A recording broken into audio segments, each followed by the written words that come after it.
Parashikimet për ditët në vijim tregojnë se valat e nxehtit do të intensifikohet me deri 39 gradë Celsius, duke bërë që gjithë territori i vendit të hyjë në fazën e verdhë të paralajmërimit për temperatura të larta. Faza e verdhë nuk nënkupton një situatë dramatike të valës së të nxehtit, por tregon se kushtet atmosferike tashmë paraqesin rrezik për shëndetin.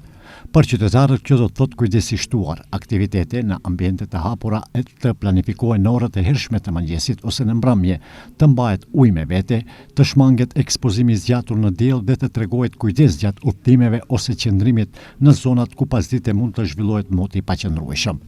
Në ditë të tilla, këshillat më të rëndësishme janë të thjeshta por jetike. Uji duhet pirë rregullisht, edhe para se trupi të ndjej etje. Alkooli, sasitë e mëdha të kafes dhe pijet me shumë sheqer nuk janë mënyra më e mirë për të freskuar.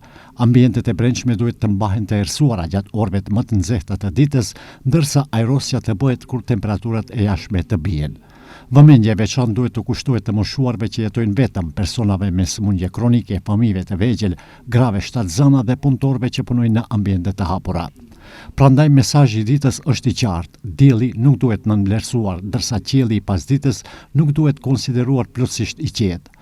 Vendi ynë ndodhet në kulmin e vapës veprore, ku kujdesi nuk e prish rutinën e përditshme, ai mund ta mbrojë shëndetin dhe jetën.